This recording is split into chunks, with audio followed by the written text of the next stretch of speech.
तनावपूर्ण क्षण में सूरी आगे आया। उसने सभी से वादा किया कि वह नौसेना द्वारा जब्त किए गए सोने को वापस छीन लाएगा ताकि 4 बंधकों की जान बचाई जा सके। सभी को लगा कि वह पागल हो गया है क्योंकि वह तो कड़ी सुरक्षा वाले नौसेना अड्डे की बात कर रहा था। लेकिन सूरी ने मन बना लिया था क्योंकि यह न केवल लोगों को बचाने का एकमात्र मौका था बल्कि अपने बड़े भाई का विश्वास जीतने का भी एकमात्र तरीका था। एक सनसनीखेज डकैती की शुरुआत यहीं से हुई। सूरी ने अपने पुलिस के अनुभव का इस्तेमाल करते हुए एक विस्तृत योजना बनाई। उन्होंने नौसेना के वाहनों और वर्दियों की नकल की और सोना ले जाने वाले रास्ते पर घात लगाकर बैठ गए। सड़क पार करती हाथियों की एक टोली से अफरा तफरी मचाई जिससे वे सुरक्षा काफिले को रोकने और सोने से भरे ट्रक को बदलने में सफल रहे।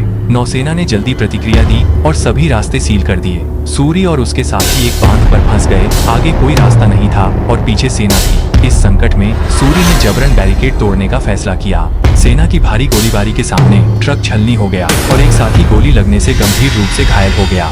गोलियों की बारिश के बीच सूरी ने सैटेलाइट फोन उठाया, एक एन्क्रिप्टेड नंबर डायल किया और वह कोडवर्ड सफेद रेत कहा जिसे सिर्फ वह और जयपाई जानते थे।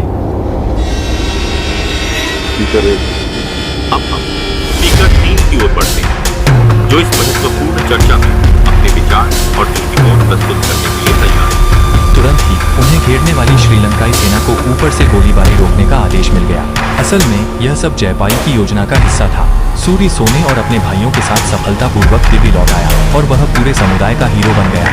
जब उसने एक नवजात शिशु को उसकी मां को लौटाया तो सभी ने उसके लिए तालियां बजाईं। यहाँ तक कि शिवा की नजरें भी उसके प्रति नरम हो गईं। समुदाय ने उनके लिए एक भव्य जश्न का आयोजन किया। लोग गा रहे थे, नाच रहे थे और इस मुश्किल से मिली जीत और पुनर्मिलन का जश्न मना रहे थे। हालांकि सूरी को यह पता नहीं था कि एक बड़ी साजिश और हत्याकांड चुपचाप उनकी ओर बढ़ रहा है। दावत के दौरान शिवा ने सूरी को ढूंढ निकाला और उसने स्वीकार किया कि वह पहले से ही सूरी की अंदर पर पहचान जानता था। उसने सूरी से अनुरोध किया कि वह सबको लेकर इस मुसीबत भरी जगह से निकल जाए, भारत लौट जाए और एक सामान्य जीवन जिए। इसी दौरान कार्टेल के सरगना ओडियापन की रहस्यमय तरीके से स्विमिंग पूल में मौत हो गई। मुलुगन ने स्वाभाविक रूप से सत्ता अपने हाथ में ले ली। उसने अपने पिता की मौत का दोष शिवा पर मढ़ा और इस दावत का इस्तेमाल एक खूनी सफाई की साजिश रचने के लिए किया। और भी डरावनी बात यह थी कि जयपाई पहले से सब कुछ भाग चुका था। उसका असली मकसद था कि ये तस्कर आपस में मार डालें ताकि वह इसका फायदा उठा सके। उसने अपने आदमियों को चुपचाप दावत के खाने में जहर मिलाने के लिए भेजा ताकि वह सभी को खत्म कर सके। उसी रात नरसंहार शुरू हो गया। मुलुगन के आदमियों ने दावत में धावा बोल दिया। जो भी सामने आया उसे मार डाला। कई निर्दोष महिलाएं और बच्चे खून में लथपथ थे और पूरा देवी समुदाय पल भर में नरक बन गया। अराजकता के बीच शिवा ने अपने लोगों की रक्षा की, लेकिन मुलुगन ने उस पर अचानक हमला कर उसे गंभीर घायल कर दिया। सूर्य अपने भाई के पास दौड़ा, लेकिन तब तक बहुत देर हो चुकी थी। अंतिम क्षणों में शिवा ने अपने छोटे भाई को देखते हुए आखिरी शब्द कहे, तुम हमेशा मुझे अकेला छोड़ देते हो। 18 साल की ग्लानि और यादें इस पल में हमेशा के लिए विदाई में बदल गईं। अपनी आंखों के सामने अपने भाई को अपनी बाहों में मरते देख सूर्य पूरी तरह से टूट गया। उसके दिल में बसी पुलिस की पहचान, कर्तव्य और आस्था, सब कुछ उसी पल बिखर गया।